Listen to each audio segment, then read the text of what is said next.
So there may be an appealable issue there, but at the end of the day, this is a student organization, and the university administrators claim that they are carrying out the will of the students, so they should uphold their end of the bargain that was negotiated in 2006 and actually have this dispute resolution with the Associated Students and the Graduate Student Association.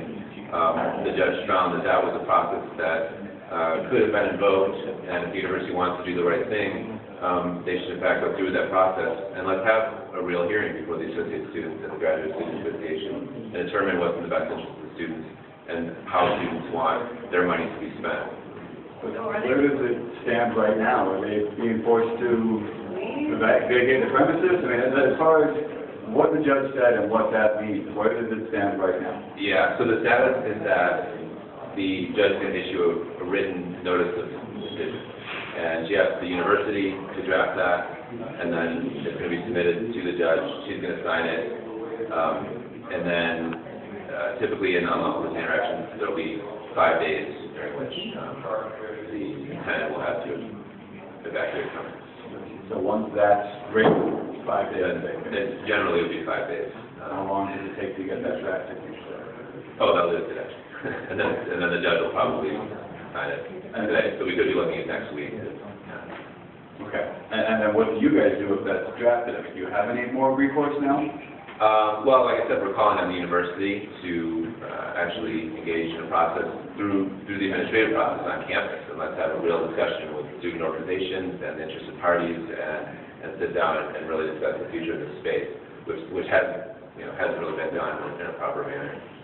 So is this the end then, or are you guys going to keep fighting until you don't plan on leaving next week? Maybe you may have to vacate the premises for some time, but you may be bringing this back. Well, yeah, even if we had won today, the students would still have to keep fighting politically to get the Graduate Student Association back on board and make sure that they get that certification and just keep getting political support. The Che Cafe Collective is a social justice organization. Social justice is like doing the dishes every day. If you don't do them, they're going to pile up. So you can't just sit back and have it be done. You have to keep going at it day after day. So regardless of what had happened with this ruling today, the collective knows that they always need to be continuing to get political support and keep the student body supporting them. And so that's still what has to happen. Even if they're physically removed from the space, they can still seek to be let back in. And it's the same kind of thing that happened in the 90s. So this isn't particularly new. It's just another repeat of similar struggles in the past.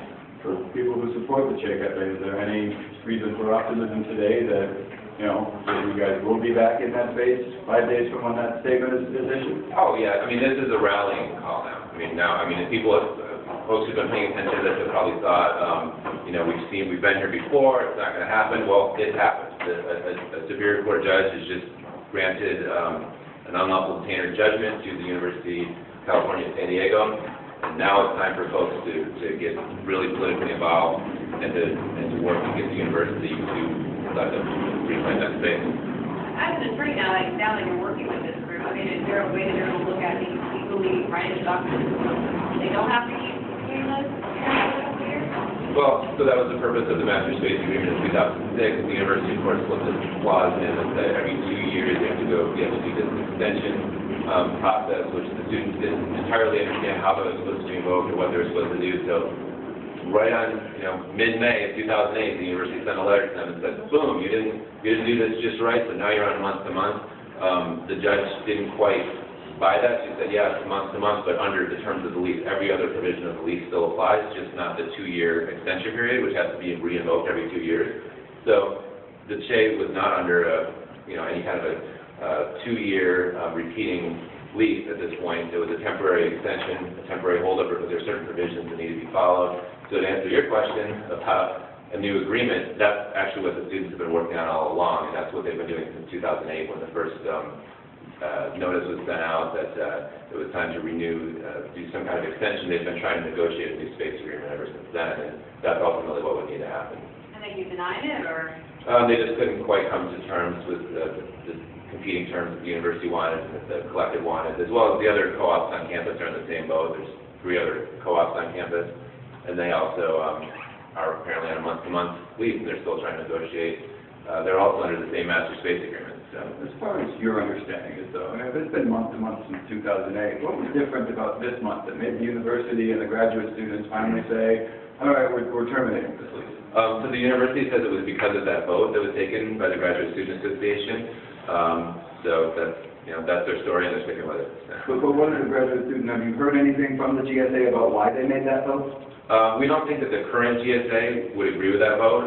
The former president of the GSA, Rahul Kapadia, actually testified in this trial, and he just stated that he didn't think that the collective was living up to certain terms in the, and the resolution actually lays out their reasoning for why they think that Jay should be evicted. It's all the same stuff that's been heard before. It's, financial reports needing to be submitted timely. Things that they were, this is a student organization that's working with student administrators who are guiding them through the process, and they've been working with the student administrators on that. So the resolution actually lays out clearly Mr. Kapadia's view of why and it should be noted that campus counsel, Dan Park, who is one of the attorneys arguing it here, was actually at that hearing and helped draft that resolution. So this is something that was done in close cooperation between the university and a former GSA president, and we don't think that the current GSA supports that.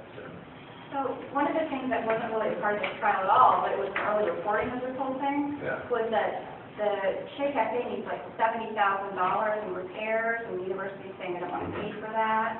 Yeah. Where does that all play into this? It wasn't part of the trial, but that's definitely something that the university has been saying that they don't want to pay for certain building maintenance and deferred maintenance and things like that.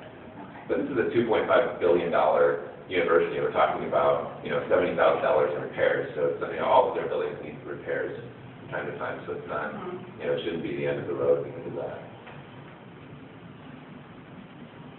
Thank you. Can I have a phone number for you? Sure.